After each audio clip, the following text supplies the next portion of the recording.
And as long as it takes to get all U.S. citizens out, we're not going to edit any of this. We'll just play it fully. So let's take a listen. It's going to be a couple minutes. When you look at what's happened over the last week, was it a failure of intelligence, planning, execution, or judgment? Look, I don't think it was a failure. Look, it was a simple choice, George. When the Taliban, let me put it another way. When you had the government of Afghanistan, the leader of that government getting in a plane and taking off and going to another country, when you saw the significant collapse of the Afghan troops we had trained, up to 300,000 of them, just leaving their equipment and taking off. That was, that's what happened. That's simply what happened. But we've all seen the pictures. We've seen those hundreds of people packed into a C-17. We've seen Afghans falling. That was 4 days ago, 5 days ago. What did you think when you first saw those pictures? What I thought was we have to gain control of this. We have to move this more quickly. We have to move in a way in which we can take control of that airport. And we did. So you don't think this could have been handled, this actually could have been handled better in any way? No mistakes? No, I don't think it could have been handled in a way that we're going to go back in hindsight and look, but the idea that somehow there's a way to have gotten out without chaos ensuing, I don't know how that happens. I don't know how that happened. So for you, that was always priced into the decision? Yes. All troops are supposed to be out by August 31st. Even if Americans and our Afghan allies are still trying to get out, they're going to leave? We're going to do everything in our power to get all Americans out and our allies out. Does that mean troops will stay beyond August 31st if necessary? It depends on where we are and whether we can ramp these numbers up to 5,000 to 7,000 a day coming out. If that's the case, they'll all be out. Because we've got like 10 to 15,000 Americans in the country right now, right? And are you committed to making sure that the troops stay until every American who wants to be out is out? Yes. How about our Afghan allies? We have about 80,000 people. Well, that's not the estimate. Is that too high? That's too high. How the many? estimate we're giving is somewhere between 50 and 65,000 folks total, counting their families. Does the commitment hold for them as well? The commitment holds to get everyone out that, in fact, we can get out and everyone that should come out. And that's the objective. That's what we're doing now. That's the path we're on, and I think we'll get there. So Americans should understand that troops might have to be there beyond August 31st. No, Americans should understand that we're going to try to get it done before August 31st. But if we don't, the troops will stay. If we don't, we'll determine at the time who's left. And if there are American forces, if there's American citizens left, we're going to stay till we get them all out. That's the key piece of news that was out of that interview, Krystal, though, pretty astounding. And I think that there's been some confusion about where we're both standing here. Nobody is denying the chaos out of Afghanistan. Right. What is happening there is a total and colossal military disaster. It is squarely on the shoulders, in my opinion, yes, of President Biden, but really of the Pentagon and many of these other people. And I don't think we should whitewash the chaos on the ground, the fact that there are 5,000 to 10,000 American citizens who are on the ground in Kabul. Many have been told that they cannot be guaranteed safe passage to the airport. Right. I will get to this in my radar. I simply posit there. I don't know if there was a better and a different way given the set of circumstances that we have. Right. I respectfully disagree with many people who would want thousands more American soldiers to stay there, get engaged in an Afghan civil war, which in my opinion would have dragged us on for many more months, if not years, in that country. Well, and that's basically what Biden is saying. Yeah, that's what he's saying Stephanopoulos presses him on, you don't think you could have done this better? And he's effectively like, do you think it's going to be nice and clean and easy when you have a state that just completely collapsed in 11 days? Of course it's going to be a disaster. Of course it's going to be horrifying. Of course people are going to be shocked by the images that are coming out of there. There's no doubt about any of that. There's another piece that I want to push back on, which is, he's saying, look, we're staying until we get at least all the American citizens out. He's kind of like a little evasive on the people, the Afghans, the people who helped us. But I have seen some who are like, I guess now we're just going to stay. And now this is never going to end. I've seen some of that commentary online of like, they're bringing troops back in and now this thing's never going to end. That makes no sense. Okay, politically, Biden has already taken the biggest hit he could possibly take over out of all of this. If we stay longer, then we do end up in hostilities in the middle of a civil war, having violated that agreement that was signed under the Trump administration with the Taliban. The Taliban does not want us there to stay there. And we don't want to stay there either. We don't want to stay there. So I just think it is very far-fetched to imagine that this troop presence is going to somehow turn into Endless War Part 2, because as I stated before, Biden has been totally unequivocal. He's already stood up to everybody, essentially, in the foreign policy establishment. Everybody in the media is totally against him. He's already taken that hit. I would be shocked at this point if he ultimately went back on that. I completely agree with you. And, to just get back to the basic facts of the ground in Afghanistan, here is the update as of this morning from the White House. The United States military has now evacuated 6,000 people since August 14th, including 1,800 overnight per White House officials. There has not yet been a reported instance of the Taliban having any hostilities with American forces. That's according to the to the Defense Secretary Lloyd Austin, who's speaking yesterday, and to the chairman of the Joint Chiefs. So, as far as we can tell, according to them, there has not been an instance where they're blocking American citizens from coming into the airport. Now, the Afghan interpreters, that's a little bit of a different story. There's been some reports there that they're not being allowed. Clarissa Ward, I just want to say a very courageous CNN journalist who's been down in Kabul, outside of the airport, has been showing us firsthand what the hell it actually looks like, this type of chaos. Let's take a listen from her dispatch yesterday from right outside the streets of the airport. There was a consistent stream of gunfire. We also were just accosted by people. John, it's so heartbreaking. Everybody coming up to us with their papers, their passports, saying, please, I worked at Camp Phoenix. I worked at this camp. I was a translator. Help me get in. Help me get to America. Help me get my CIV, my visa to get out of the country. And then the Taliban would just come through. At one stage, this one fighter just lifted his gun up in the air as if he was about to start firing rounds. So we had to run and take cover. And then, the most frightening moment for our team came when our producer, Brent Swales, was taking some video on his iPhone. 2 Taliban fighters just came up with their pistols and they were ready to pistol whip him. And we had to intervene and scream. And it was actually another Taliban fighter who came in and said, no, don't do that. They're journalists. But, really, I've covered all sorts of crazy situations. This was mayhem. This was nuts.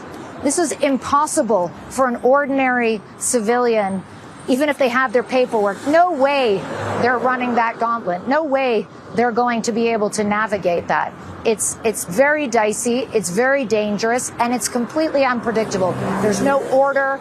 There's no coherent system for processing people, separating those with papers from those who don't have papers. And honestly, to me, it's a miracle that more people haven't been very, very seriously hurt.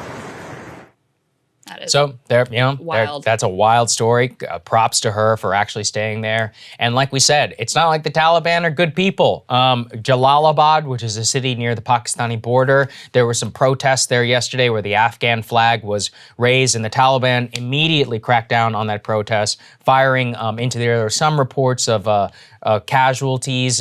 It's pretty unclear of the situation. We had a little bit of a video from the ground. It's very brief. Let's take a listen.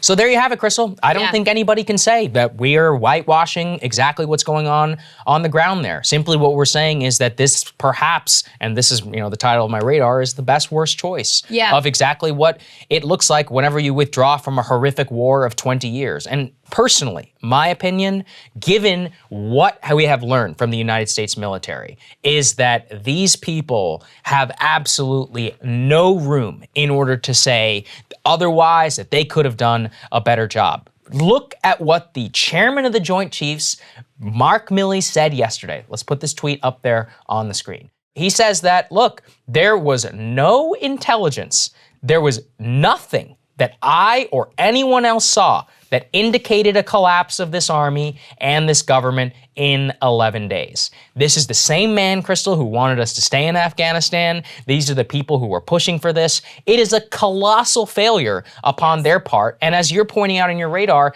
they are leaking to the media who are just printing this stuff hook, line, and sinker, being like, oh, the intelligence, we warned him. We tried to no, tell you him. didn't. It's complete and utter BS. And you know this what? is a systemic failure by the United States government. Yes, that's it. And here's the part that I find really galling that Michael Tracy can elaborate on because I think he laid this out extremely well in his latest Substack post.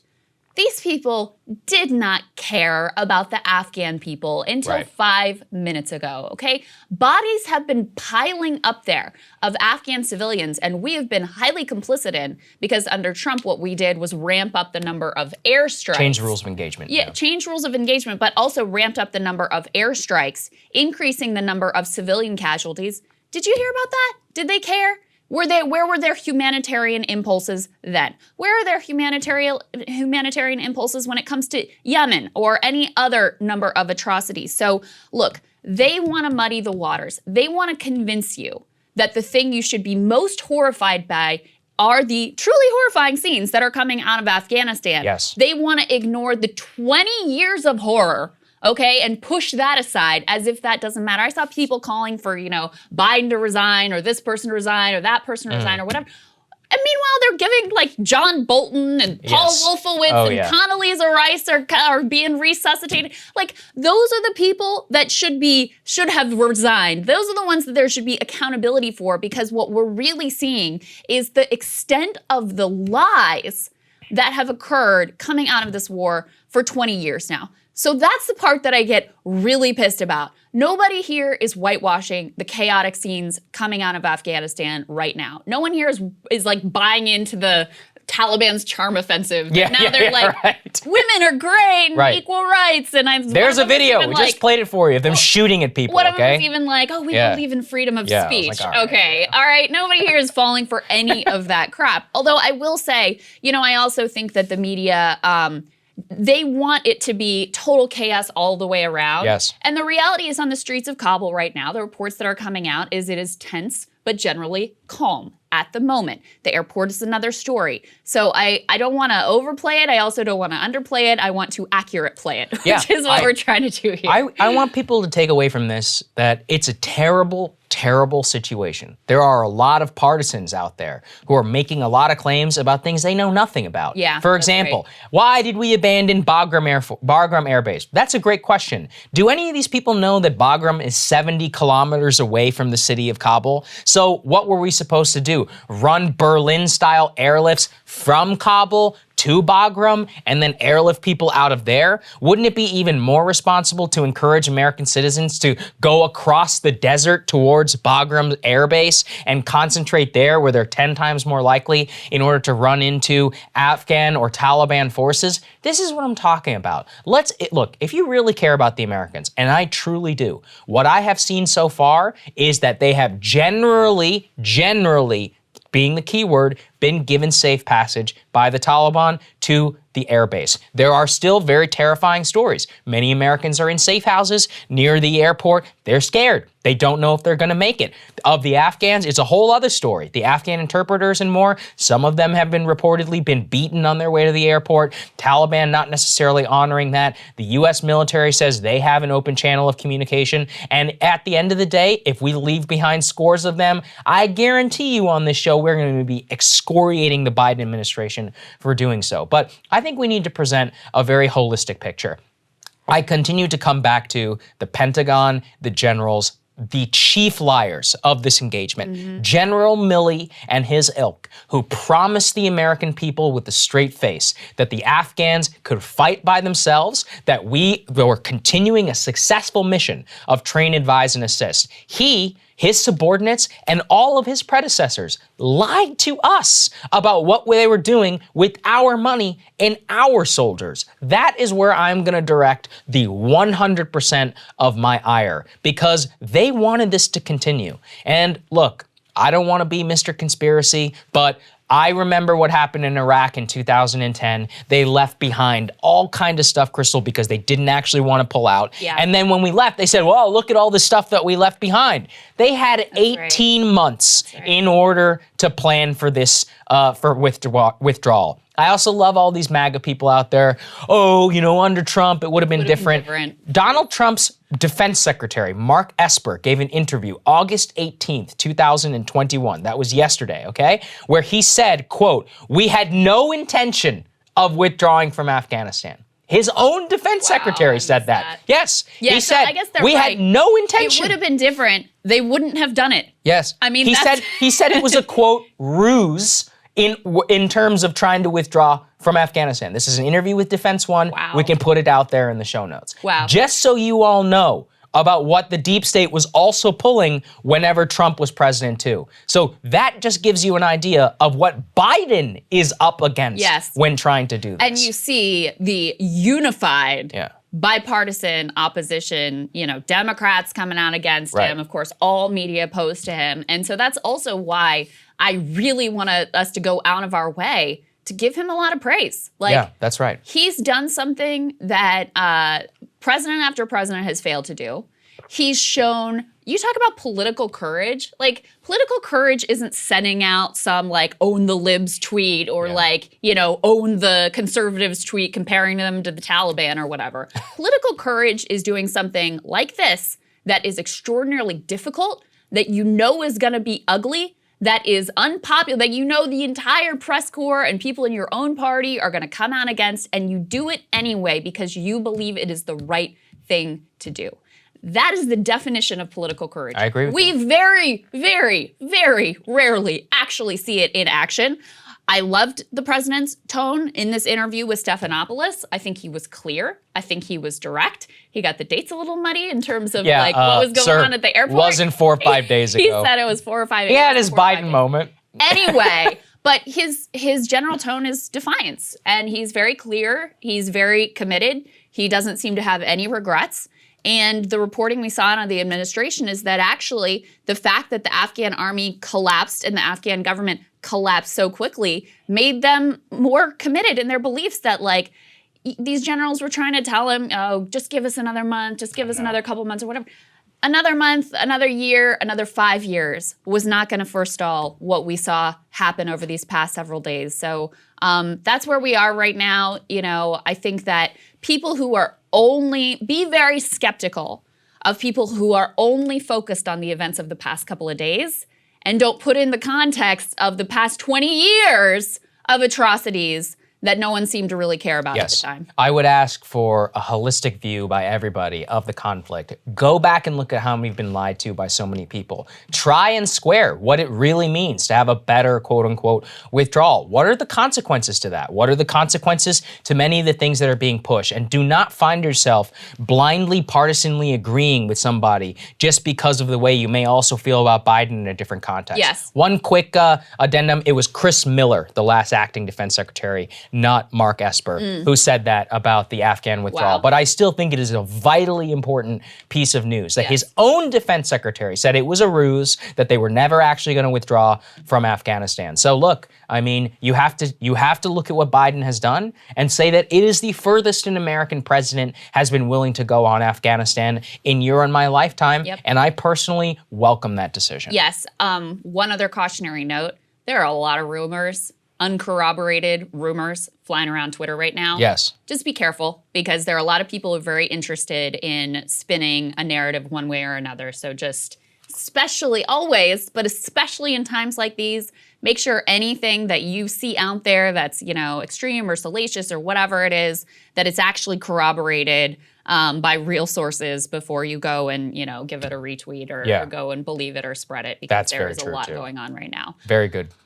Speaking of the complete context, what was this conflict really ultimately about? Why did we stay there for so many, many years, long after bin Laden was dead, long after actually we defeated the Taliban early on, and then essentially our presence there allowed them to regrow and gain the strength that they have today?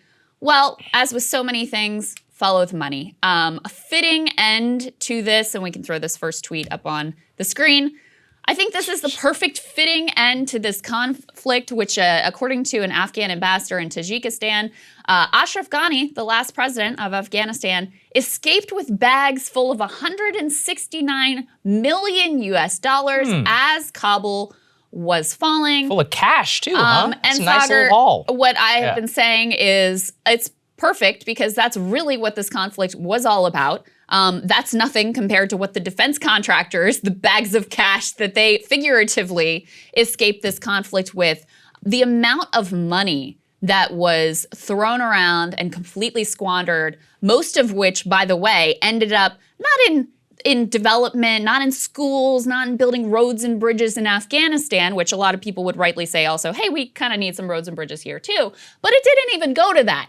It went 80 to 90%. Let's throw this next piece up there. According to foreign policy, 80 to 90% went to Washington defense contractors, banditry, they describe it as, and aid contractors.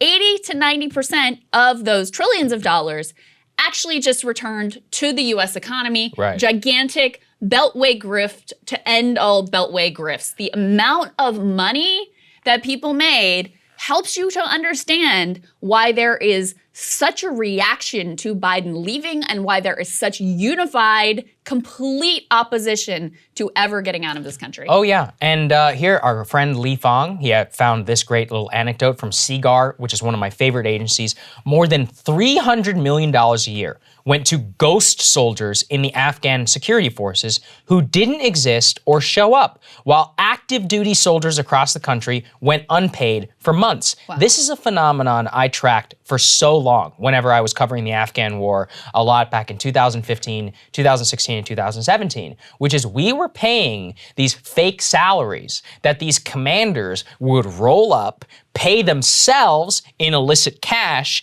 and then spirit it out of the country like Mr. Ghani to Dubai, Doha, wherever, open up these fancy bank accounts. These guys had penthouse apartments that you would not even believe. And one of my personal favorite stories on this, I remember watching, there was a whole Vice thing on it, even back in 2015. Let's put it up there. We spent $43 million on a gas station, not gas stations, gas station.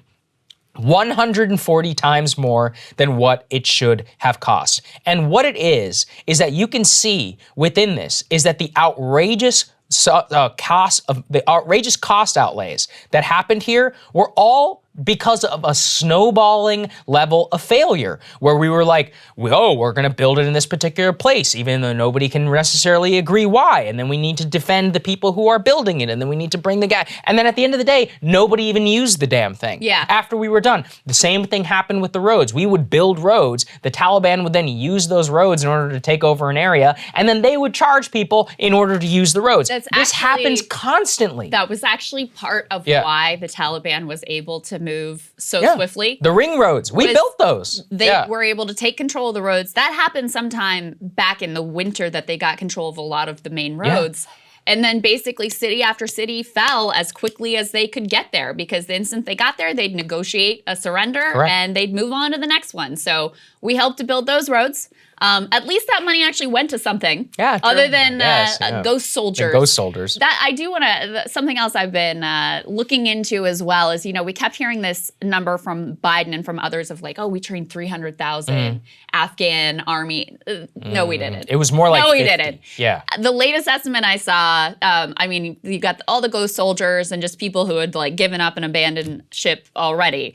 The latest estimate I saw was that something like 1/6 of that 300,000 is a more accurate estimate in terms of who was actually in the fight at the end. So, Nice. Fake soldiers. We built some schools we did not build. Some schools were completely fake. The one thing that was revealed in the Afghanistan papers was that also the girls' enrollment in those schools was consistently inflated. And they were built at dramatically higher costs than what Which we would pay per student, and it was all it's all and even fake. when Europeans would come in and build schools in Afghanistan, they did it at a much, much lower cost than we were able to do. So this was all just a giant grift all the way around. This is another funny one from the Afghanistan papers. I almost kind of respect the game here with this one. One of the wealthiest people, we can throw this tweet up on the screen. I think this was from Richard Mr. Canada. Yes. One of the wealthiest people in Afghanistan was actually started out as an interpreter for the U.S. and would sell them things for 100 times markup. And that's how he built his wealth. This is actually according to Michael Flynn, who was interviewed as part of, this came out in the Afghanistan papers. So everybody was on the take, but nobody more so, and this is the last element we have here, than all of the institutions of the military-industrial complex. Defense stocks during the Afghanistan war went through the roof. Lockheed Martin up 1,236%. Northrop Grumman, 1,196% return. Boeing, 975% return. General Dynamics, 625% return. And Raytheon, a mere 331% return over the course of the Afghan war. So when you ask yourself, why did we stay for all of these many long years when there was no defined mission, when there was the opposite of progress being made, where the Taliban was only getting stronger over the last decade or so of the last, let's say, 12, 13 years. Oh, they got exponentially stronger. Yeah. Yes. So why did we stay in spite of all of that? Why did we stay past the point when bin Laden was dead? Why did we do that? That's a good question. This is why, people. This is why. Follow the money. There were people who were making bank, billions of dollars, making, Ashraf Ghani's 169 million bags of cash. Oh, yeah, that looks like nothing. Looking like small potatoes compared to what a lot of the defense contractors here in this town were able to suck out of this engagement. So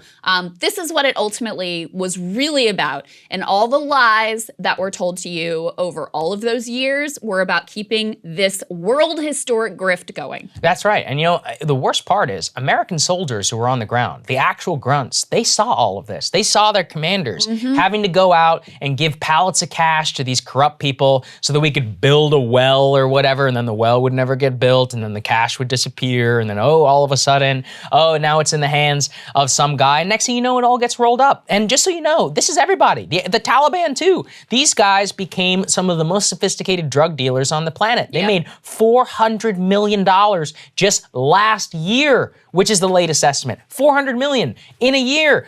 They have multiple cell phones. They got sophisticated bank accounts. All we did was prop up a kleptocracy on the one hand, where the entire government was basically focused on making sure they could steal as much from us as possible. And then the Taliban themselves became richer while they continued to sweep across the country. Well, now they're also incredibly well armed. And now they're very well armed. I will tell one story though, that a U.S. Army colonel told me. I'm not going to reveal his name, but he told me this back several years, which is that one time he was sitting in Afghanistan and they were trying to figure out why the Afghans kept running out of gas. They were like, what is happening? They're like, where are they driving? Because as far as they could tell, the Afghans weren't going hundreds of miles and we were giving them the gas. Yeah, it turned out what they figured out is they kept requisitioning all of our gas because they were turning around and selling it on the black market. They never drove the vehicles that we supplied them, MRAPs and Humvees and all these other things, 1 mile. They never even drove it. They would just take the gas, sell it on the black market,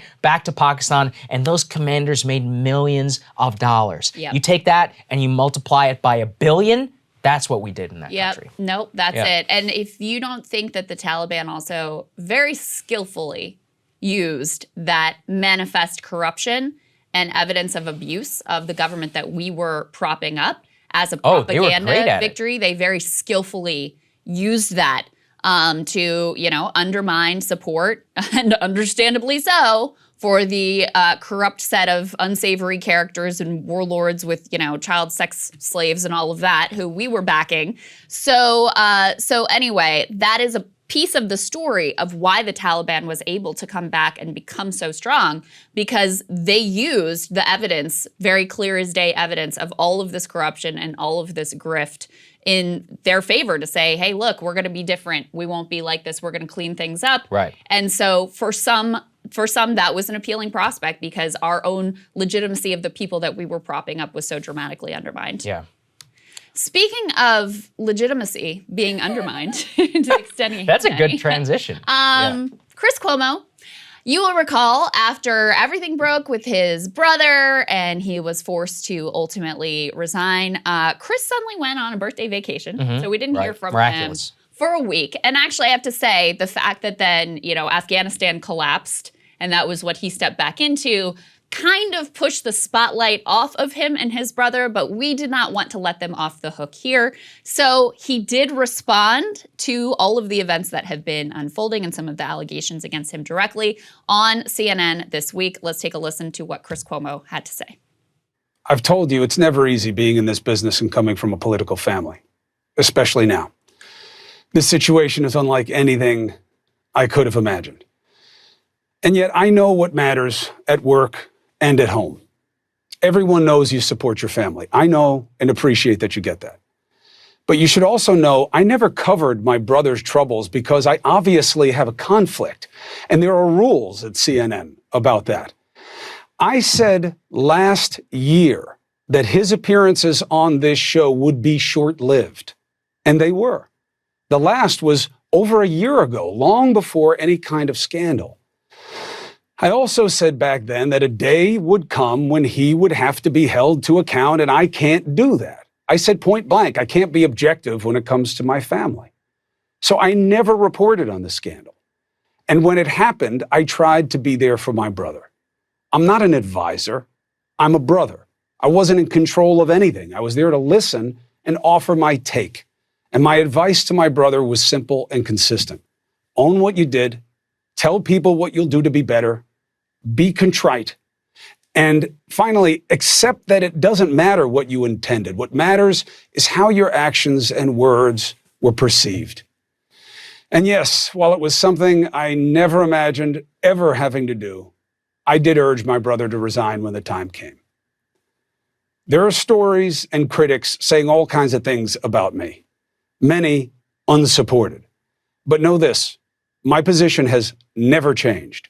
I never misled anyone about the information I was delivering or not delivering on this program. I never attacked nor encouraged anyone to attack any woman who came forward. I never made calls to the press about my brother's situation. I never influenced or attempted to control CNN's coverage of my family. And as you know, back in May, when I was told to no longer communicate with my brother's aides in any group meetings, I acknowledged it was a mistake. I apologized to my colleagues, and I stopped, and I meant it. Oh, man. Wow. Krystal. I feel sorry for everybody that we had to play them the entire thing. There's so much going on here. First of all, I want to tackle, I'm not an advisor, I'm a brother. Okay. And he says, some of these allegations are unsupported. We have the Attorney General report that includes an email that you drafted for him. Drafted a literal statement. Drafted a statement for your brother, who you were clearly advising in a political sense, basically being unrepentant about, the allegations that were coming out around sexual harassment and ultimately some allegations also of sexual assault. So the idea, and it wasn't like they were talking about it over Sunday dinner. He was on calls regularly and repeatedly, that's the other thing we got out of the AG report, with not just his brother, but his brother's campaign advisors, with the lawyers, all of them part of a regular group, like a round table of advisors as he was moving through this crisis. So don't let him spin this nonsense on you. The other thing that is always just so incredibly disingenuous is he was happy to have his brother on his show when the times were good. And then the minute the news turned negative, then suddenly said, oh, I can't talk about my brother. Well, you could talk about him when the news was good. There was nothing wrong with doing that at the time in your view. So you have to be completely consistent. When you have a conflict of interest, it's not hard to figure out what to do. You're hands off. You're either completely hands-on and you fully disclose, or you're completely hands-off. He tried to play it both ways. And then the last one I have to say is this idea of, well, I never put calls into the press. I never attempted to influence CNN's coverage. You are CNN's coverage. Exactly. The highest rated. The highest rated. Yeah. It's a low bar. Highest rated CNN primetime host. You don't think what happens on your hour affects CNN coverage? What a ridiculous thing to say. I think the second point you made was the most important, which is that, look, if they had a consistent standard, that Chris Cuomo would never interview his brother, ever, fine. Okay. So be it. Yeah, I that's actually be like, appropriate. actually, that's quite appropriate. Like Yeah. if I had a family member and I'd be like, look, no matter whether it's good or bad, I ain't ever gonna cover it. I think that is an entirely fair thing to say. But whenever you have the good times and you're propping him up and you're making jokes about mom, why don't you call mom, and your schnoz and holding up the thing, like, how did this fit into your colossal, joking around. And then all of a sudden when the times turn bad, you come out and you say, look, obviously I know what's going on. I can't cover it.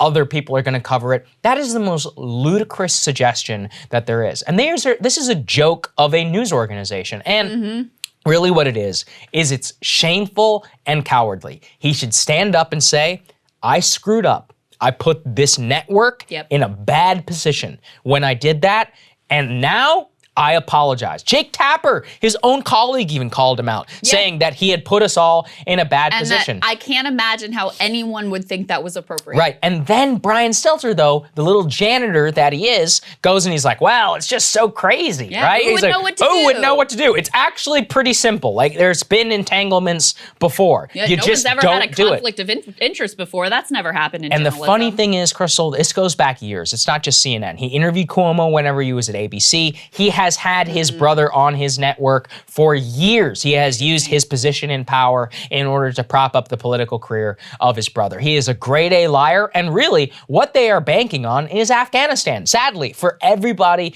to just completely forget about it. So I don't think you should. I don't think you should forget. Oh, it'll work. It'll work. And also just think about the highly inconsistent standard that CNN has applied. They fired Mark Lamont Hill for comments that he made about Israel-Palestine. Yeah. They fired Rick Santorum for some, they were gross comments in my opinion. What did he say about for some Native some Americans comments or he something? made in a speech about Native Americans. And this dude, he's not fired. He's not even punished. He's not censored. He's not taken off the air. Yeah. He doesn't even have to apologize. Nothing in the way of any sort of punishment or accountability here. It just tells you what their bottom line is. The bottom line, it's just naked. It's complete mask off. Cuomo gets their highest ratings, and so they're not going to touch him. They're going to let him do whatever he wants. Next time if his brother makes a political comeback and he's back in the news, he's going to do the same shit all over again. No, Clearly, he doesn't think anything he did, whether or not he thinks it's wrong is beside the point. He wouldn't change a thing. That's what comes out of this little statement. Yeah, no. It shows that not only would they not change anything, that they would do it all over again, that they're not sorry. But I think what's worse is this. They know the CNN audience doesn't care. And actually, that's the part that makes me the most sad, which is that there are so many millions of people who are just so bought into the tribal warfare and the partisanship on all of this that they're willing to just forgive what really should be the unforgivable. And they're not willing to hold the people that give them the news to the standard that they should be. And that's actually probably the saddest part of this whole thing. Yeah, is that he's going to get away with it. As long as he toes the line that the audience wants to hear, then I think he's going to be okay. I think you're right about that. Yeah, it really makes me sad. Okay, well, speaking of something where people should be asking a whole lot of questions, there's some pretty big news that has been coming out. We already brought you that the Biden administration is going to be recommending booster shots for all Americans. But buried within that is some new data from the CDC, which is a pretty bombshell revelation, which I think they're downplaying and don't necessarily want to talk about. So let's put this up there on the screen. So the CDC says that there are 3 studies on Wednesday, according to them, that provided evidence that booster shots would be needed in the coming months, predicated on the idea that early data shows suggesting a rise in breakthrough infections and a smaller increase in hospitalizations amongst vaccinated as Delta variant spread in July, citing a decline in efficacy of the vaccine. Now, the certain decline in efficacy is disputed. Basically, Moderna and Pfizer were around 95% quote unquote effective against hospitalization, death, and infection whenever it came to regular COVID, whatever was circulating several months ago. Now, it's somewhere in the 70-ish type percentile. Obviously, the Delta in between there, that's thousands, millions of people if they get infected, so it matters. But there's a lot of questions that surround this, Krystal, which is that they have said they have no guidance currently on booster shots for people who have Johnson & Johnson. But get this, Johnson & Johnson was already only 70-something% effective. So does that make it 50%? So wouldn't it make sense that they're the ones that need booster shots? The whole thing just seems completely crazy to me. And what they're recommending as of yesterday is booster shots for all Americans after 8 months. Now, okay, maybe, but I've got a lot of questions here because isn't it the elderly and the immunocompromised who probably need those booster shots? Maybe even first. I don't know if they can even get them. The guidance on this still remains clear. They said, oh, well, we still need the FDA. I think that the rollout of this has been a total and complete disaster. They're saying 8 months. They're not being clear with the American people about the actual efficacy of the vaccine. But more importantly, they are not talking about the very basic fact that breakthrough infection is both continues to be, on balance, extraordinarily rare, and B, that if you're vaccinated, you are not going to die from COVID. So that's the part where it's just driving me crazy. That's the really, really key point. And by the way, it's not just us who are raising these questions. There are a lot of experts who are saying, maybe booster shots for the elderly, maybe people in nursing homes, maybe people who are immunocompromised. The entire population, the data doesn't really support that this is necessary. Why? Well, it is true that they are finding, at least in these few studies, that vaccine efficacy wanes over time in terms of breakthrough infections. However, the thing we really care about, severe illness and death, hospitalizations and death, there continues to be very strong efficacy with the vaccine. So just to read this piece from the New York Times, it says, taken together, the studies show that although the vaccines remain highly effective against hospitalization and deaths, the bulwark they provide against infection with the virus has weakened in the past few months. So what does that mean?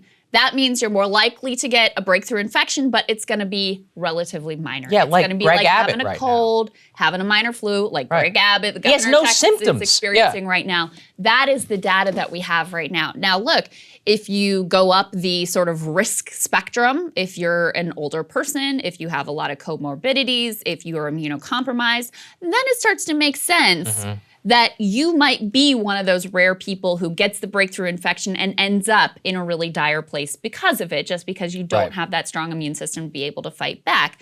Then it starts to make more sense. But just a blanket decision that everyone should get the booster shots writ large without really explaining effectively to the American people why. Again, I think it's a very sketchy decision, I'll say. And I also think it does fuel those people who have been saying, look, this is all just about the money to start with. Pfizer was reportedly really pushing for this, and it looks like the administration ultimately sided with Pfizer. Donald Trump actually said that yesterday. And did he? Yeah. I missed that. And it undermines, like, these I just want you guys to know, these vaccines work really well.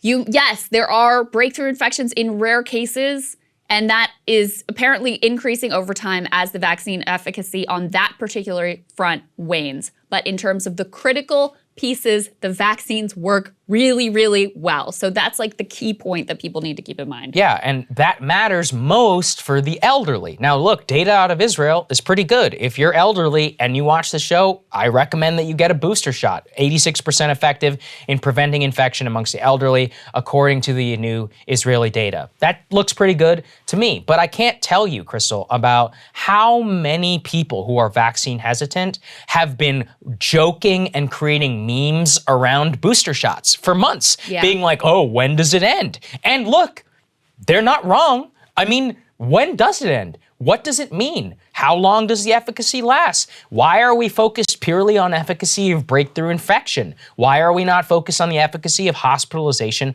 and death, which right now are really good? The reason we have even slight higher hospitalization right now across the country is what reason? It's amongst people who aren't vaccinated, and they made their choice. That's on them. I don't think there's anything like, in terms of the public health discussion around all of this, really what I see is it's going to be the same thing like with masks. already, if you're one of those people who's not going to get vaccinated, then the booster shot thing is just going to confirm your priors. Yes. And if you're one of those people who are vaccinated, you're like, oh my God, I got to go get my booster, have the date, exactly 8 months to the day. You're going to go, those people were all probably fine anyway. And the country's just going to split apart. I also have questions around the vaccine thing. First of all, I got my vaccine card laminated. So now what? Does that mean how is somebody going to sign it? You're not supposed to do that, right? I didn't know, but it's because I went abroad and you can't take it out. It was getting all ratty. But the real thing is, how does this apply to the vaccine passports? Places like San Francisco, where you're going to need, so are you going to need a booster shot in order to go out and eat? 2 shots enough? What about New York? Same thing. I mean, this is where things get real dicey in terms of what you're going to force people to do, what not, what the metrics are, and the American people just want answers. Do we care about breakthrough infection? If we do, make the case. I haven't heard a good case yet. Why exactly we should care more about breakthrough infection when every single American on the planet has the ability, whenever they want, to go and get protection from COVID from the worst symptoms. Yeah. You have to convince me firmly, given the fact that children, by and large, are not affected by this disease. Yes, I know they can get sick, but in terms of the children who have been killed by this virus, vast majority of them have the most insane comorbidities, right? Like leukemia or lymphoma or something, which I'm so sorry. I don't even know what to say, but that doesn't mean you can shut down the rest of society. And I would like them to prioritize approving a vaccine for kids over pushing booster shots on a population that probably doesn't need it. I just want to give you some numbers to underscore this again. This is from an epidemiologist, Ellie Murray at Boston University. Dr. Murray says, together the new studies indicate overall vaccines have an effectiveness of roughly 55% against all infections, 80% against symptomatic infection, so that you even know you have it is 80%, and 90% or higher against hospitalization. That's really pretty good. That's what she says. Those numbers are actually very good. The only group that these data would suggest boosters to me, is the immunocompromised, possibly the elderly as well. So those are just the straight numbers. Still, these vaccines work extremely well when you're talking about hospitalization and death, and even symptomatic infection at all. So that's kind of the bottom line with the boosters. Make your own decisions about it. If you're a person who's in a higher risk category, then certainly. Please. Or if you're a person, if it ultimately ends up being that you can't go out to eat or you can't enter your workplace if you don't get that 3rd shot, then that puts a lot of pressure on people to get it as well. But I want people to understand, first and foremost, that these vaccines continue to work. They continue to work very well, protecting against the most severe instances, and that's, I think, what we all ultimately most care about. I just wish that we would care about that. Let's protect the elderly. Let's protect, the immunocompromised. For everybody else, let's just live our lives. It's been 18 months now of this stuff, so there we go. Yeah. All right, we saved the best for last, which is dessert. The worst takes that we have been able to compile around Afghanistan. Now, I can tell you there were many submissions for this for this contest. There are many, many contenders. We narrowed it down to the very best. I think the guy who does take the cake here is Stephen Colbert, both for abandoning the legacy of actually being funny once upon a time, but giving probably the worst take yet that we've heard on Afghanistan. Let's take it away, Mr. Colbert. He's right. We've had troops there for 20 years. They fought. They sacrificed. Their families sacrificed so that we wouldn't have a terrorist attack in America planned in a foreign country. Why should our soldiers be fighting radicals in a civil war in Afghanistan? We've got our own on Capitol Hill. Then Biden pointed out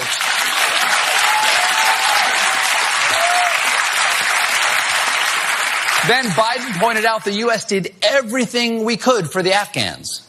We gave them every tool they could need. We paid their salaries, provided for the maintenance of their Air Force. We gave them every chance to determine their own future. What we could not provide them was the will to fight for that future. Just a thought. Maybe we should have checked with the Afghan army if they had the will before we gave them the tools and the weapons, because now the Taliban has the will and the weapons.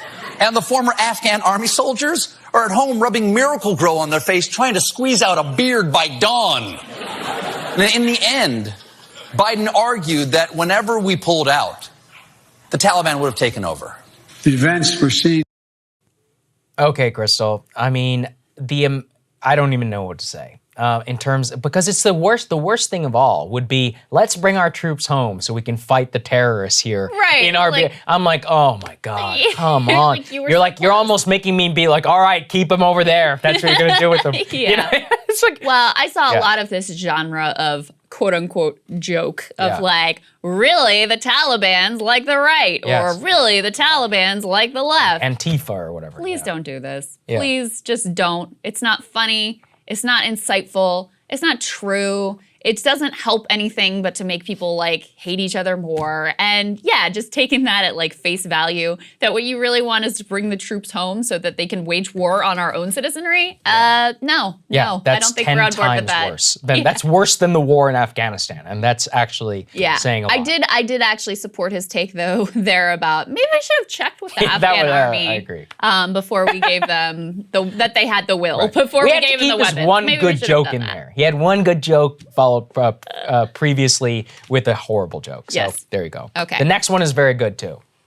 All right. So what we have is CNN, of Yes. course, they have to give the people good information. Accurate, Unlike unbiased. this channel here, they're unable to bring you, somebody like Craig Whitlock at the Afghan Papers, who actually knows what he's talking about, broke a story about all the lies being told. Instead, they turned to one of the chief liars themselves in order to explain what was going on. Not a joke. They invited John Bolton on the air of CNN in order to break down the Afghan war for their viewers. Let's take a listen. First of all, in your view, was it a mistake how the U.S. withdrew from Afghanistan, or that it withdrew at all? Well, there are two mistakes at work here. The first is the strategic mistake of withdrawing, which Biden made, but which Trump fully supported. Had Trump been reelected, he'd be doing the same thing. On this question of withdrawal from Afghanistan, Trump and Biden are like Tweedledee and Tweedledum. The second question, though, is did the withdrawal occur in the best possible way? And the answer to that is no. It's been a catastrophe, and I'm afraid it's only going to get worse. I think Biden does bear a primary responsibility for that, although you see now fingers being pointed saying Trump didn't leave us with any plans. We'll have to see how that shakes out. There are two mistakes being made simultaneously right now. Just amazing. I can't, first of all, of course, he has to do like Tweedledee, Tweedledum. Yeah, I am so glad that he was kicked out of the White House. I mean, one of the best things that Trump did was fire him. One of the worst things he did was hire him. Right, and then the one best of the best things he did was fire him. Whenever he fired him, because he was so upset that we were going to invite the Taliban to Camp David in order to have peace talks, probably one of the best things that Trump even tried to do whenever he was president. Yes. Just says everything you need to know, that these are the guys who get airtime. First of all, let's just say no one should be listening to a goddamn word of what John Bolton has to say on anything, especially something like war on terror and Afghanistan. I don't want to hear from you. I don't want to hear from George W. Bush, who, put out his little statement. I don't want to hear from Condoleezza Rice, who published an op-ed. The idea that you would treat seriously what any of these people have to say when we are watching the fruits of their manifest incompetence and insanity is just like, I cannot wrap my mind around that. So that's number one. Number two, on the substance of what he actually says, it just brings back for me the way that so much of the media, and especially guys like John Bolton, they would always criticize Trump for exactly the wrong things. Right, like for the they'd find best like things that the he would one do. thing that he did that I actually support, Yeah. and they'd be like, this is why. Yes. Can you believe this guy wanting to have peace? I'm out of here. Yeah. So that's number one. Like, that was a consistent theme both with them and with the media. Number two, I think the idea, and you've been making this point, that Trump would have actually followed through and done the same thing as Biden is highly, highly dubious. Yes. So I think he's just wrong there in terms of that the outcome is ultimately the same. But he would have supported, of course, the capitulation to the war machine and endless wars and not having the courage to do what Biden did and ultimately stand up and get out. So terrible to have him on, terrible commentary, wrong in every single way. And but those are the sorts of people that CNN makes sure to make time for in their lineup. To be bipartisan here, we also had a bad take from one Senator Ted Cruz. We can throw this up on the screen. So we brought you earlier in the show Clarissa Ward, who's been a phenomenal voice on the ground, really just accurately reporting what's going on, whether it's the chaos at the airport or also being on the streets of Kabul and showing people what's going on there.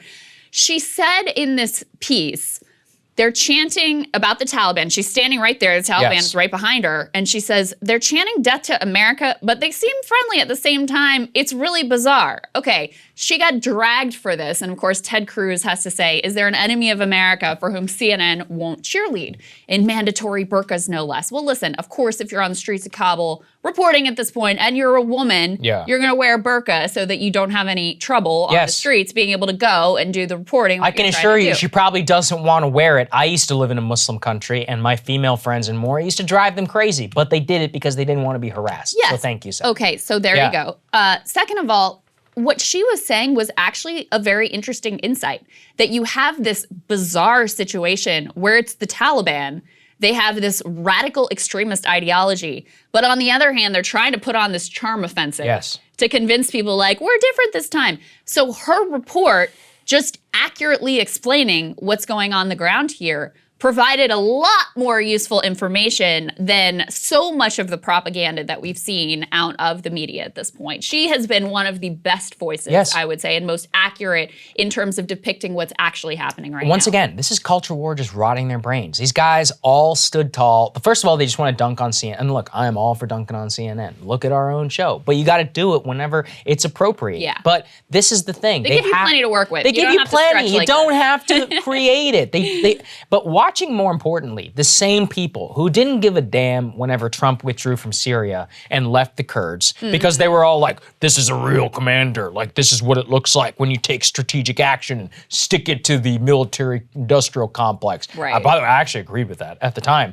But now all of a sudden they're like, oh, our allies. And I just love, too, about how these same people are all like amateur logistics experts now, right? They're like, oh, well, if we had gotten these. I'm like, you don't give a damn. You don't actually care. 100% if Trump would have done this, you would have supported it 3,000%. Only a few of them were actually consistent people like Ben Sass. The rest of them are just craven partisans. I'm not saying I respect Ben Sass, but at least he's consistent, right? A few like Warhawks who were like Adam Kinzinger. Yeah, Same right. thing. I mean, he had the wrong take under Trump, and he has the wrong take now, but it's a consistent wrong take. At least just, I respect people who are principled. These are just the craven partisanship. And then, look, to wrap it all full circle in terms of the American Taliban and all of that, Michael Moore, I referenced this. He's been having a lot of terrible takes lately. This is what I'm talking about. They're Taliban, our Taliban. Everybody's got a Taliban.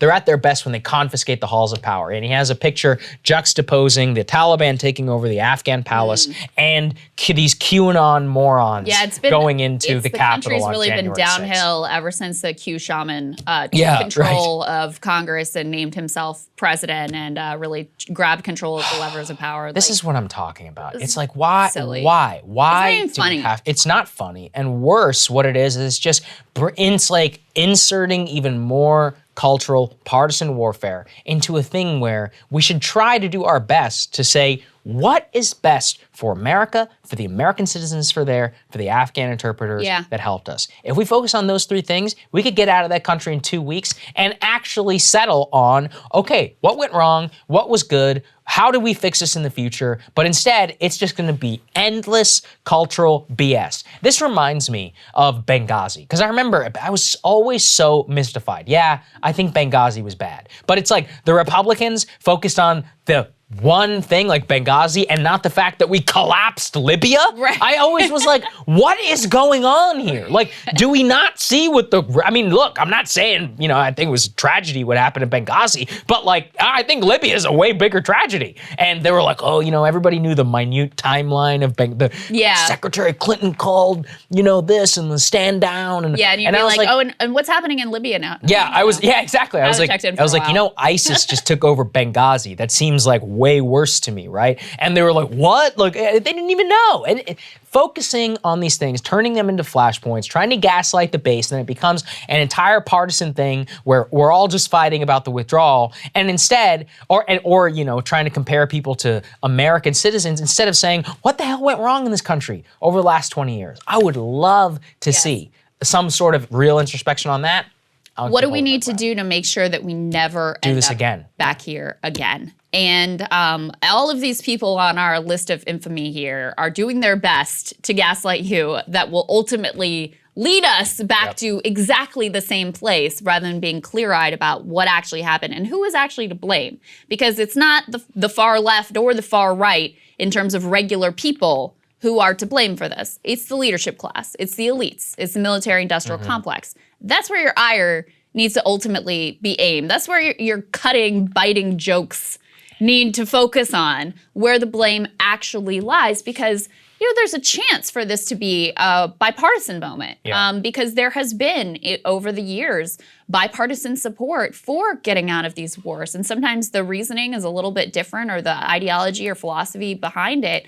But there's been a real consistent disgust among bipartisan swaths of the American people at the way these elites lied to them, about the way that, you know, working class people of all races, creeds, and colors have been dragged into these wars and used as pawns, used as cannon fodder. And so that unifying conversation could be happening, but instead in a lot of I have one more entry for worst take. It just happened this morning. Jonah Goldberg, quote, "I am really struggling to think of a time when I despaired more for the country and had so much contempt, not just for both parties, but the bases of both parties." As in contempt for the people who vote, contempt for the people who want to get out of Afghanistan. This is an all-time good, because what it really is calling out the voters themselves for being misguided, not listening to Mr. Goldberg. Yeah. The all-knowing saint and God, apparently. What was that? There was that Tom Nichols Atlantic article. Same thing. That was like, You're to blame. Afghanistan is your fault. Right, because you didn't care. Actually, we cared, and we cared enough to vote in order to make sure that people like you weren't in charge anymore. Yep. So exactly right. All right. Saagar, what are you looking at? There's a lot of partisan hay being made on Afghanistan today. Everybody, it seems, has turned into an amateur logistics expert, saying how they exactly would have conducted a proper withdrawal. Many find themselves in the camp of, I wanted to leave, but not like this. I would say to that group, I sympathize with you. I'm one of you in spirit. But after long and careful consideration, I have resigned myself to the fact that the situation today as it stands may well be the worst option that we had to conclude this hellish war.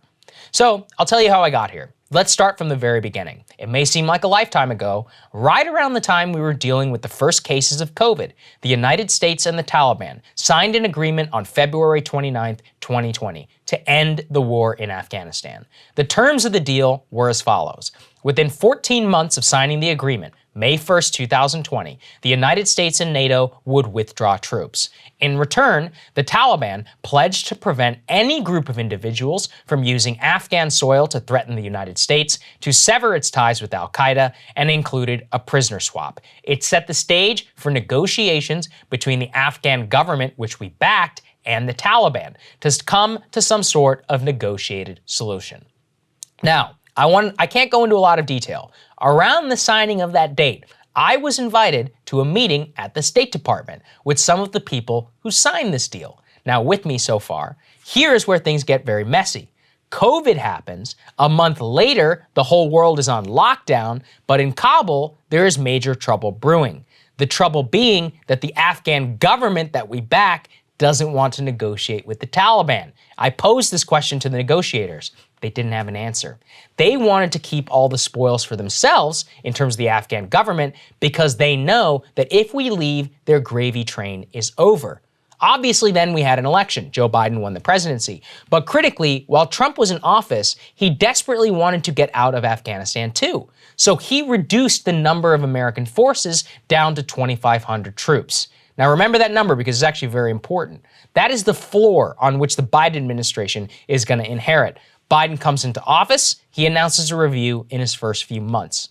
On April 13th, 2020, Biden announces all U.S. forces will withdraw from Afghanistan on 9/11/2021. As part of that drawdown, Biden says he will continue to pressure a peace process between the Taliban and the Afghan government. The interim months there are critical to understand how we got here, because Ashraf Ghani, the guy we backed who fled a few days ago with a big cash in that process, he basically refused to have any real peace process with the Taliban. He wanted to hang on to the presidency in any sort of deal with them. They said no. The Taliban then had the upper military hand. They refused this deal. This is critical too. It shows our political partner in the country was himself rejecting a core tenet of the peace process which we initiated. Furthermore, during the time that we only have 2,500 troops in country, which was the level set by the Trump administration, that we have a plan for withdrawal, it is hinged on two things. Number one, no withdrawal of our citizens and translators is possible at that troop level without the cooperation of the Afghan National Security Forces. Two, we were relying on a political partner in Afghanistan to set the conditions for peace by themselves, recognizing reality and negotiating with the Taliban. Those two critical assumptions and reliances are where things fell apart, so it's important to understand that. From here, this is where things become a mess. While Ghani dithered, the U.S. continued a pretty slow withdrawal, predicated on the belief that the Afghan forces would actually, fight the Taliban and would stuck to the letter of their deal. Now, on May 1st, 2020, the Taliban controlled about 19% of the country. Now, beginning on May 1st, which is when our peace deal officially expired, they launched an offensive that swept across the rural parts of that country. Nearly 30% of the control of the country was under theirs by mid-June. A month later, they controlled half the country. Then in early August, the world woke up. Taliban took their first provincial capital. From there, Kandahar, Herat in the west, finally capturing Mazar-e-Sharif. A few days later, they're in Kabul. That's where we are today. I took you through this timeline because I think it's important to see how things, where we are right now, which is this horrible situation. We have 5,000 to 10,000 citizens in Afghanistan that we need to evacuate. Obviously, a lot of supplies. The government collapsed. Many are saying, how did we not plan better? I agree with every single one of those criticisms, and I think the situation is dire. But consider here, given the fact that we had a negotiating partner in the Afghan government which refused to act in good faith and was just trying to grab the spoils on the way out, given the fact that the Afghan army melted away within 3 weeks, who are the ones themselves that left behind or sold equipment to the Taliban, given that we only had 2,500 troops in country, was a better withdrawal possible? I will say maybe yes, but maybe only on the margins. To accomplish the perfect exit, we would have had to do a number of the following. Number one, dramatically increase the number of U.S. troops in country and send them to the front line in Kabul to protect the city. Number two, as the Afghan army melted away, it would have required direct assistance by the United States via air power to keep the Taliban back from Kabul. That would have meant we violated the peace term, and it would have meant we are back at war with the Taliban. Once again, this would have required thousands more troops to assist in combat operations. It would have put hundreds of American lives at risk. Worse, it would have meant we are directly inserting ourselves into the middle of the Afghan civil war. Can anyone confidently tell me that after resurging troops, after inserting ourselves in that battle, getting engaged, that we really only would have stayed to get our people out and then left? By that time, US troops are dead. We're involved. Now the Afghan army is going to say, really, we just fought so you could get your people out? No, you have to stand and fight. The generals, the media, they would have brought all the pressure to bear about abandoning the fight. And then, voila, you just bought yourself another year in Afghanistan. I, along with you, am disgusted by the images of the Kabul airport, of the men who spilled American blood holding the arms that we gave to the Afghan army. And I pray for the safe return of every U.S. citizen there, every Afghan who stood with us on the front line. But given the facts of the situation that I best know and have laid out for you, I think this is as good as it probably was ever going to get. The alternative is far worse. More war, more dead boys, more dead Afghans, and worse, forever war. So there you have it. That's why I think what I think. You're welcome to disagree. But I urge you to stay away from hyperbole and to do what so many in the media and in the Pentagon failed to consider for 20 years. What are the downsides to my actions? In war, the United States has forgotten for far too long. The enemy gets a vote too. So that's the thing, Krystal. I wanted to take people through the timeline. Yeah, and be like, that's a really important. everybody's like, oh, the forces, we haven't lost anybody since February 2020. Yes, because it's when we signed a peace deal. Why did we not have the ability to withdraw? Well, we only had 2,500 troops. That's a troop level, which was set by the Trump administration. So under that deal, we have to make sure that we can have an evacuation, which means a partner with an allied government. The allied government itself refused to step down. Every internal report that I saw, Krystal, said that Ashraf Ghani said that he would have to stick it out his term as president of Afghanistan. He would not step down, meaning the Taliban said, screw you. Yeah. That is not acceptable to us. Yeah. We're going to take your capital. So actually, if you want to blame somebody, blame him. Our entire peace process was predicated on the fact that he was going to negotiate with the Taliban and come to an acceptable agreement. He did not do that. And ultimately, he collapsed because he didn't have a military willing to back him up. So I think people just need to go into the actual details. And like I referenced, I was in that State Department meeting and I asked them, what exactly are you going to do about this Afghan government? And they didn't have an answer. Yeah. They didn't have an answer. answer. As they have not had answers for so many years in this war. I mean, in some ways, I think the details really matter. And I think understanding the context of like, what happens step by step ultimately to get here is extraordinarily important. You lay it out really well. But in another sense, it's actually really simple. Biden basically had two choices. It was get out and have it be ugly and chaotic and messy, because guess what? When you end 20 years of a failed imperial project and a state collapses completely and is taken over, guess what? That doesn't happen in like a straightforward, linear, non-messy way. And is that awful? Of course it's awful. Of course it's awful. The whole situation has been a crime. It's been horrific to watch. But don't only focus on the horror of now. Focus on the horror of these 20 years. So you could either escalate and end up dragged back in for another 1 or 5 or 10 or 20 years of more horror and corruption and grift and casualties and humanitarian crisis and all the rest, or you rip the Band-Aid off and it's ugly, but we get out and we're able to move forward. That's right. Those are the choices. There was no perfect, we're going to have sunshine and rainbows and everybody's going to be, airlifted in a hot air balloon and rose petals thrown at them. That was not on the table, okay? On the table was escalate and be stuck there, or get out and have it be ugly in the short term, but less catastrophic for us in the long term. And that was the very, very difficult choice that Biden made uniquely that no other president before him was able to pull off. I think that's ultimately what it all comes down to. And I urge people to really think through every step of that decision tree, because you have to live with the consequences of what it means to have a better withdrawal that accomplishes all the goals that you want. That means more war, in my opinion. That's right. Anyway, Krystal, what are you taking a look at today? Well, one thing has become abundantly clear this week. The deep state has declared all-out war on President Joe Biden. The leaks are coming fast and furious. The media spin and propaganda is loud, it is unified and full-throated. And by the way, the stakes are really quite high here. So just take a look at this article as one example of the type of propaganda and leaks and spin that we're getting. From the New York Times, intelligence warned of Afghan military collapse despite Biden's assurances. In it, the stenographers of the New York Times write that, according to current and former government officials, our sage intelligence community warned Biden that Kabul could fall quickly to the Taliban, but he just wouldn't listen, pushing ahead with his plan in spite of their wise guidance that he should delay our troop withdrawal yet again, ignoring their assessments to intentionally mislead the American people that the Afghan army was in fact strong.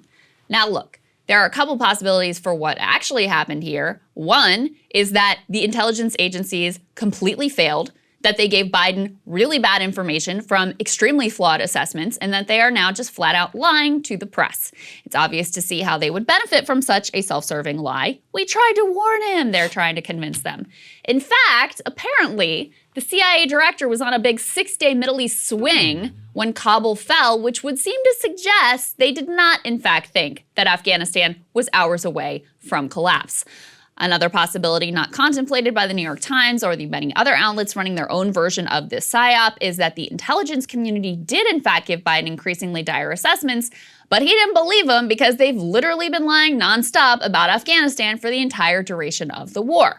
They lied to Barack Obama to get him to do the surge. Then they lied that the surge was working. Then they lied to Trump to get him to do another surge. Biden has been around not just to watch the lies on Afghanistan, but also the lies on Iraq and the lies on a million Cold War adventures. And at the start of his career, of course, the lies on Vietnam.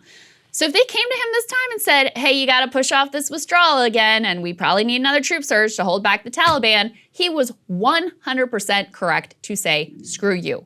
And it was completely understandable that he would assume they were overstating their dire estimates in an attempt to manipulate him the way that they always manipulate the commander-in-chief. Now, here is another example of this genre of propaganda, but with this one with a little more bite to it. It suggests that Biden's Afghanistan withdrawal was a failure because his staff is too heavy on think tankers and too light on field experience. As if the generals with the field experience weren't exactly the same people who lied to us and helped keep us there for years and years, or who told soldiers to look the other way when our Afghan allies kept child sex slaves. Thank God Biden used his own brain and his own moral compass rather than relying on these people. Here's another direction that the media is trying out, rekindling that old fear of al-Qaeda and Islamic terror. Quote, America's top general said Sunday that the United States could now face a rise in terrorist threats from a Taliban-run Afghanistan. General Mark Milley, the chairman of the Joint Chiefs of Staff, told senators on a briefing call Sunday that U.S. officials are expected to alter their earlier assessments about the pace of terrorist groups reconstituting in Afghanistan, a person familiar with the matter told the AP. This, of course, has been the tried and true method for getting Americans to accept mass surveillance and disastrous imperial adventures for more than 2 decades now. The media is only too happy to reprint lies and propaganda or to apply their selective outrage in ways that benefit the pro-war establishment. As Glenn Greenwald points out regarding that carefully selected outrage, of course, the images from Kabul in the wake of U.S. withdrawal are harrowing to any decent person. The 20-year U.S. war itself created massive amounts of suffering and death as well. But the images of that remain mostly hidden, and thus they never produce the same reaction. They also don't even try to hide their pro-war bias with the parade of criminals and war profiteers that they trot on as experts, when in any sane world, these people should be banished from polite society, never to be heard from again at the very, very least. Why would anyone listen to a word on foreign policy, and especially on the war on terror, from John Bolton or Judith Miller or Paul Wolfowitz or Condoleezza Rice? They've been elevating these people. It is sheer madness that the revelation that Afghanistan was even more of a catastrophe than anyone could have imagined would lead to our top news outlets saying, hey, let's bring in the old crew who lied us into all of this and then unironically ask them for their advice. For more on how to deal with rising inequality, let's bring in Jeff Bezos and the Monopoly guy with the top hat. That's like what they're doing here. It's all unbelievably shameless. But there's a very simple reason that they are spinning so hard on this. The stakes, as I said earlier, are quite high. As Shant Misrobian points out, there is no one who is more vindicated by the events unfolding in Afghanistan than the anti-war faction of American politics on the left and the right. There will be a lot of psyop bullshit in the media aimed at obscuring this very obvious fact. Well said. The very clear and very obvious lesson to learn from all of this is don't get into these damn conflicts to start with, and the moment anyone says nation building, laugh them out of the room and straight into the Hague. But if the American people clearly learn that lesson, which should be very obvious, then that dries up trillions in contracts and untold prestige and power for blob warmongers. So instead, they want people to think, oh, this all would have been perfectly fine if Biden had just planned better, given another month, or processed more visas. They need you to think that the real horror is a messy exit rather than the hundreds of thousands of lives and $2 trillion spent just to leave Afghanistan poorer and the Taliban stronger.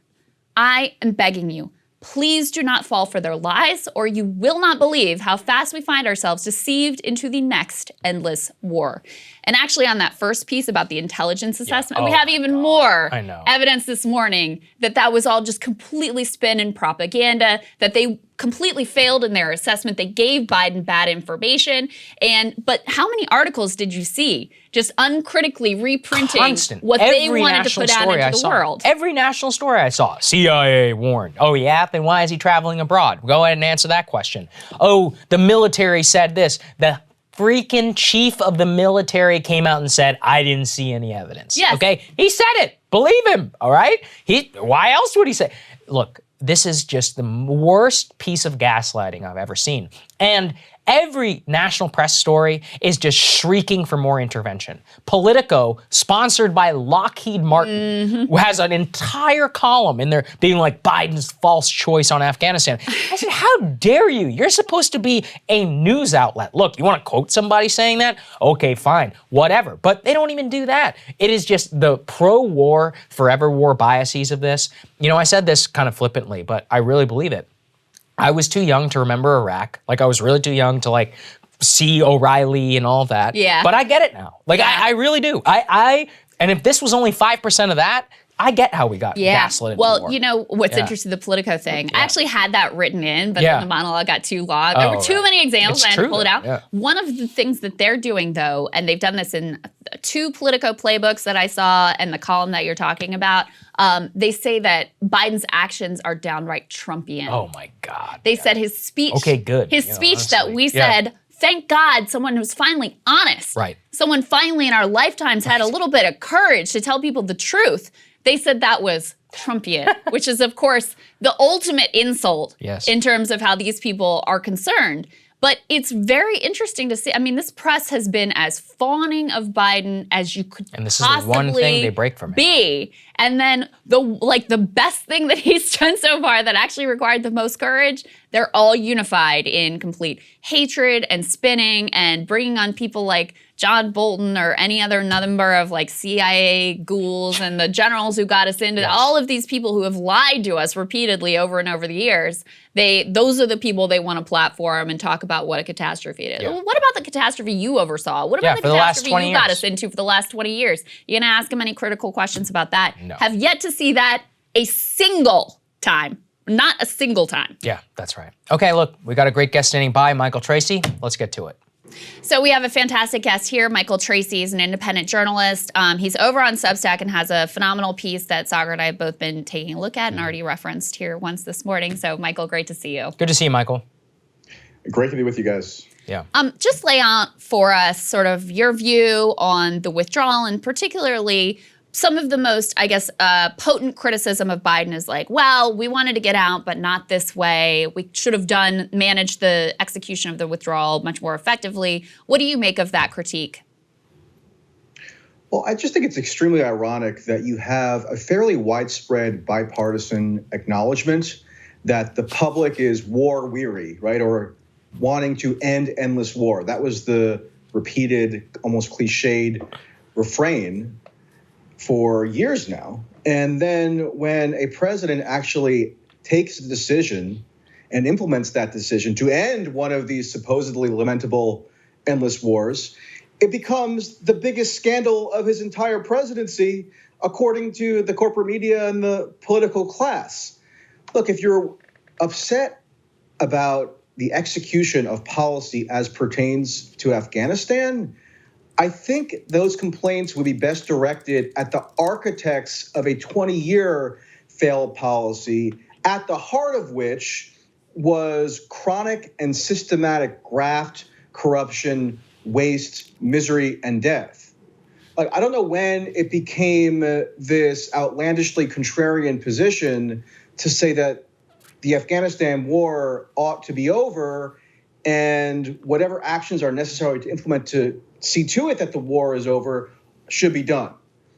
But you have these figures like David Petraeus trotted out on television to give his expert opinion when David Petraeus presided over the deadliest portion of the entire Afghanistan war, which, let's remember, was in 2010 and 2011, which itself is insane because that's about a decade after the 9/11 attacks. And yet that was when the U.S. was incurring the most casualties because of this counterinsurgency strategy that Obama implemented and Petraeus executed. So why isn't that execution of policy being declared catastrophic? Why is it only when the rare event occurs, which is that the U.S. actually extricates itself from a foreign war, that's when everybody's up in arms and declaring some kind of abomination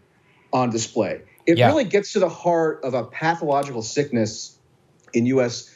political and media culture and shows that I think a lot of these pretenses to be opposed to endless war are really just that. They're hollow and they're sloganeering and they're talking points. I want you to stick with that. 1 second, Michael. I want you to stick with that. And this is a quote from your piece. Let's put a tear sheet of that up on the screen. You say Republicans now insist that the Trump withdrawal plan was in fact fundamentally different than Biden's because it would have been, quote, conditions-based, which is just code for the withdrawal would have never actually happened. Can you break that down for the audience? I think it is so critical.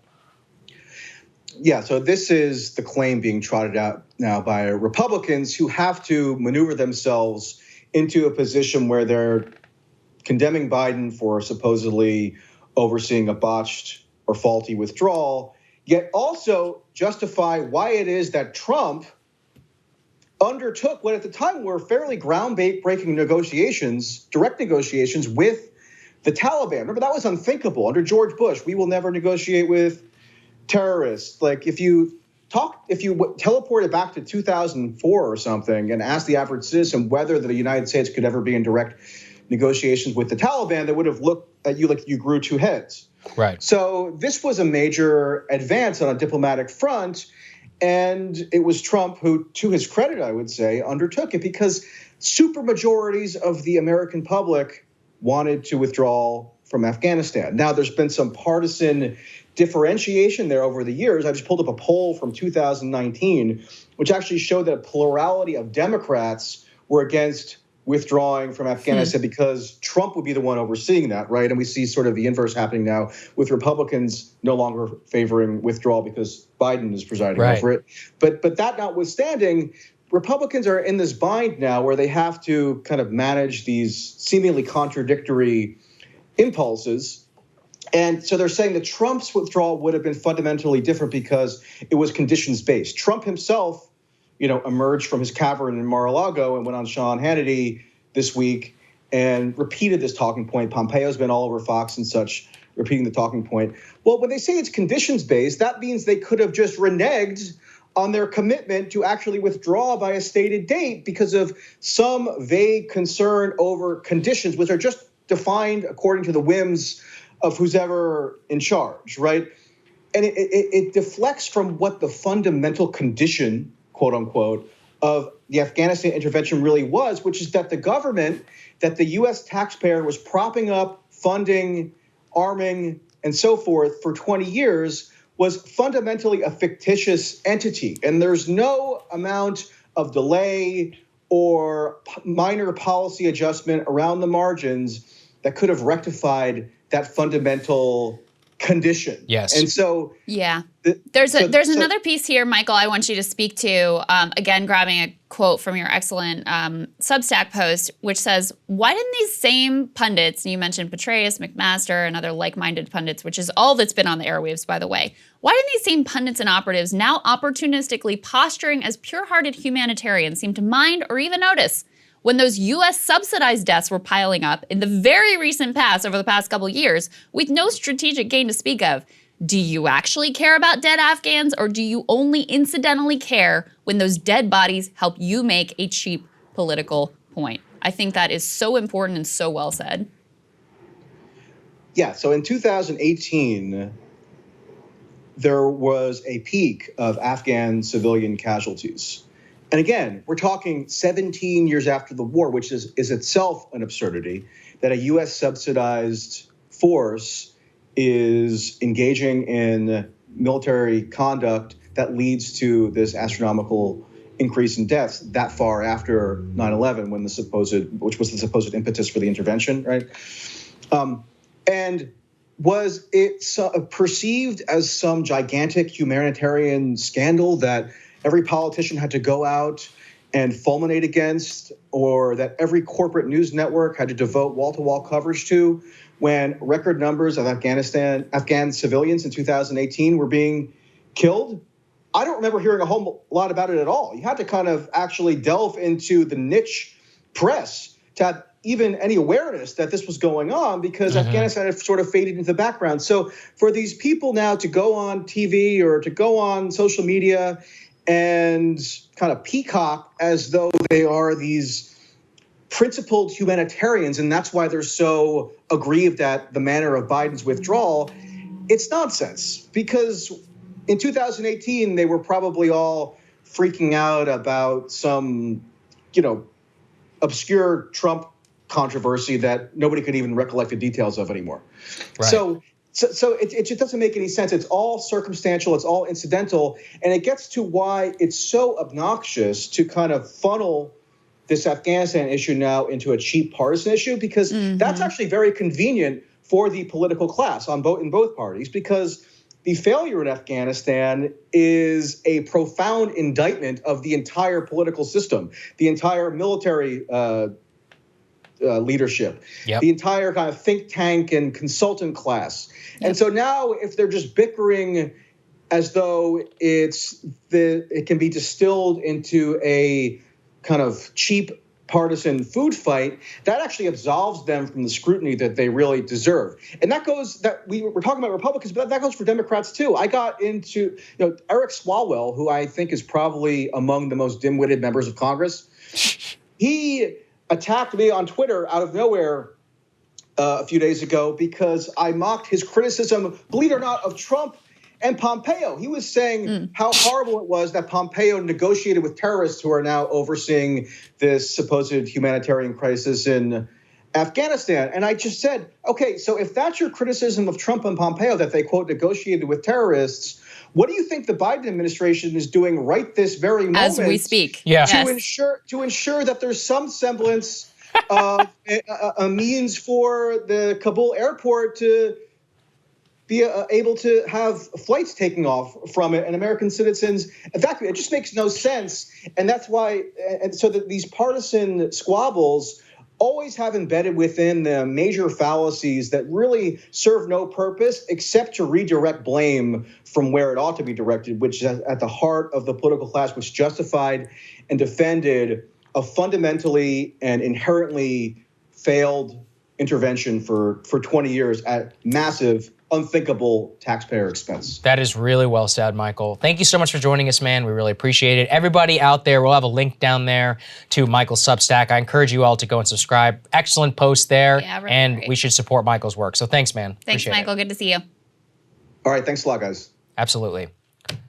Thank you guys so much for watching. This week has been, I just think, really such an important one for us to be able to offer a counter to what we both see as just the unconscionable way the media has behaved, to elevate people who are not like Michael, or to people like Craig Whitlock or Richard Hanania, who are giving real counter voices to the establishment, and then having John Bolton and Condoleezza Rice and more. That's why this show exists. I wake up every day for days like this. So, if you guys can support us, it means the world. Link is down there in the description. It's what enables us to do this every day. In return, you get the show an hour early and all of that. But really what it is that we need this show to survive so that we can continue to give the takes like this. Because I've heard from so many people, Krystal, who are service members and more, who are like, thank you. I don't hear this anywhere else. And that's what we try to do here. 2/3, new poll out this morning, 2/3, think about this, 2/3 of American people, even with all of this happening, say the Afghanistan war was not worth fighting. Okay, do you see that view? Which is even if the polling would get a 10-point margin there. It's still 50%. Overwhelming majority of Americans who say we should never have been there in the first place. And do you see that view represented in media? I mean, that's what this week, you talked about this week and how important it has been for us. I think part of why we've both felt it that way, to be that way, is because all of the worst biases and excesses and blind spots and partisan hackery and just being partisan, stenographers for the national security establishment, all of that has been on full display this week. So we just feel really proud to be able to provide you with some different voices who, are just trying to be honest about what's going on there. We feel really grateful to you guys for helping us make that possible. That's right. Thank you Thank for you, sticking with us this week. Enjoy your weekend. Of course, we're going to post some great content for you over the weekend as well. But we will see you back here for a full show on Monday. See you Monday.